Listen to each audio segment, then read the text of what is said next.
Assalamualaikum warahmatullahi wabarakatuh. A'udzubillahi minasyaitonir rajim. Bismillahirrahmanirrahim. Alhamdulillahirabbil alamin. Assalatu wassalamu ala asyrafil anbiya'i wal mursalin wa ala alihi wa sahbihi ajmain. Amma ba'du.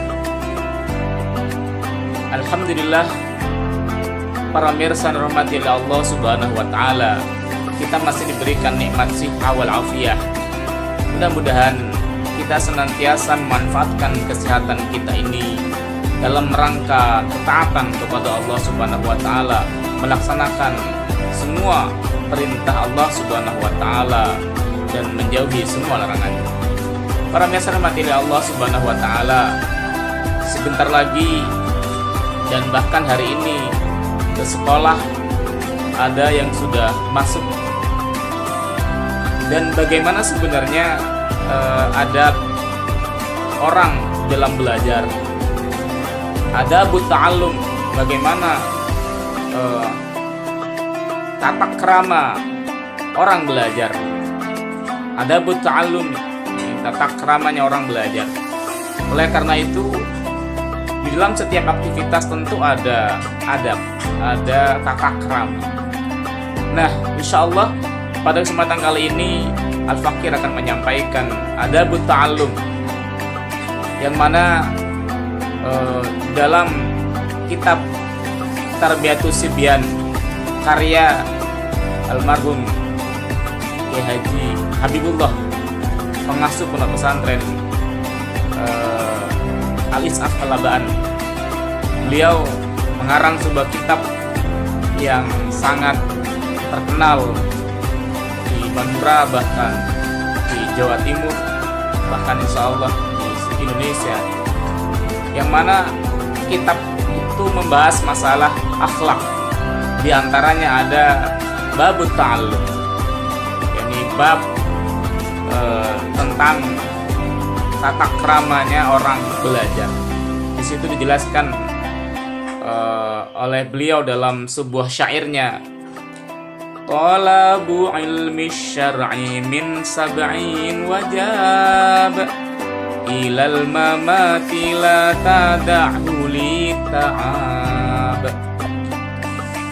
Kan umur petang tahun wajib ngacina sampai mate cek to bangsa beblesona. Para pemirsa rahmati Allah Subhanahu wa taala, di situ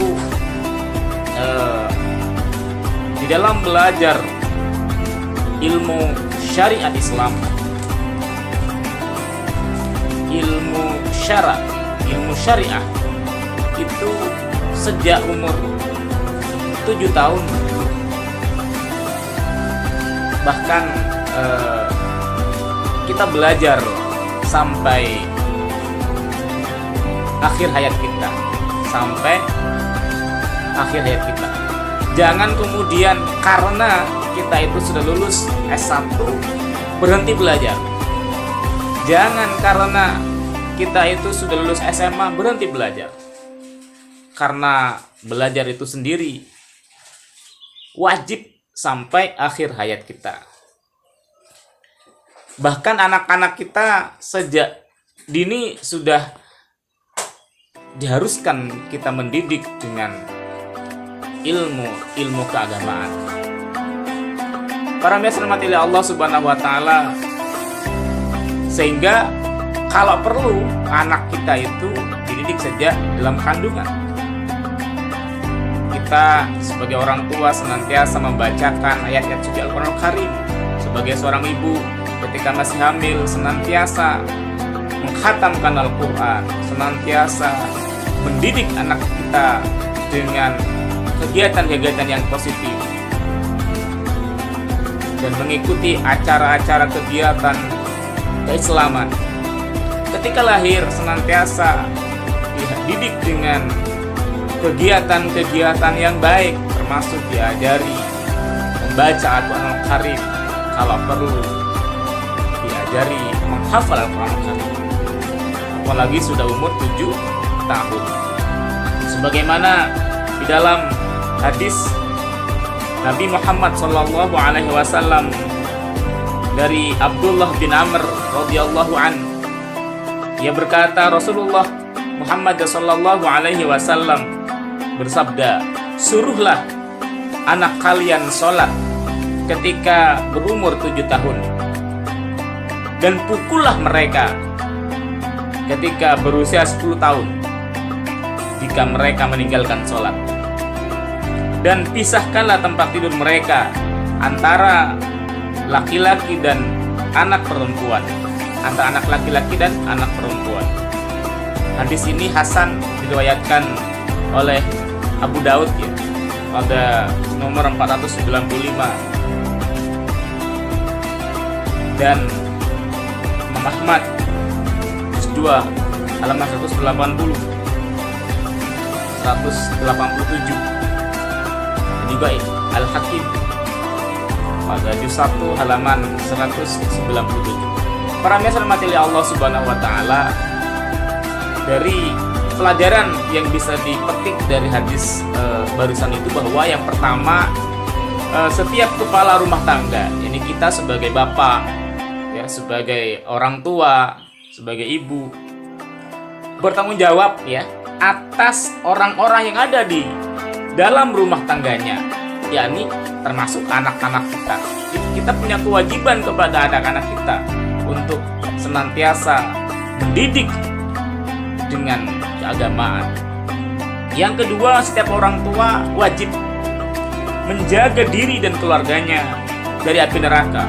Qu anfusakum wa ahlikum naro. Jagalah diri kalian, wa ahlikum dan keluarga kalian, naro, dari api neraka. Jadi anak, istri, itu kewajiban kita untuk menjaga mereka dari api neraka. Salah satunya dengan cara apa? Mengajarkan anak-anak kita dengan ilmu agama.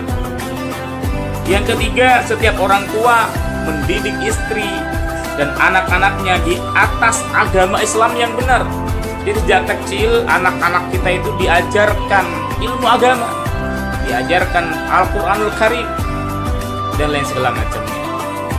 Para miyasa rahmati Allah Subhanahu wa taala, yang berikutnya, yang keempat adalah pertama kali yang wajib diajarkan kepada istri dan anak-anak kita adalah tentang tauhid, tentang mengikhlaskan ibadah hanya kepada Allah Subhanahu wa taala. Jadi yang dikenalkan kepada anak kita adalah apa? Tauhid, tentang keesaan Allah Subhanahu wa taala, tentang eksistensi Allah Subhanahu wa taala.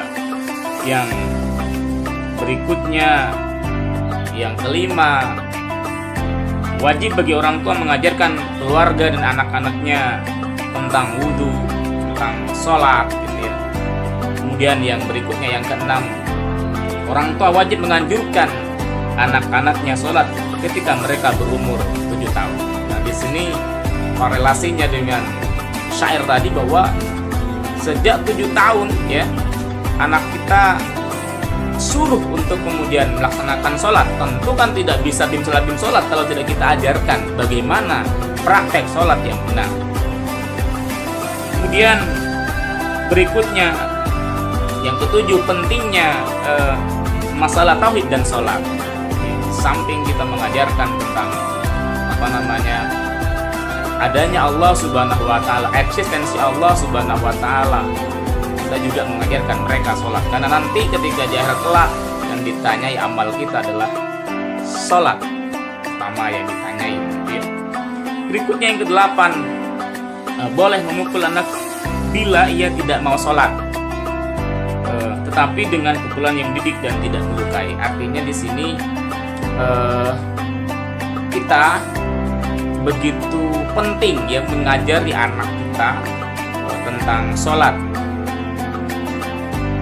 Para miyasa rahmati Allah Subhanahu wa taala,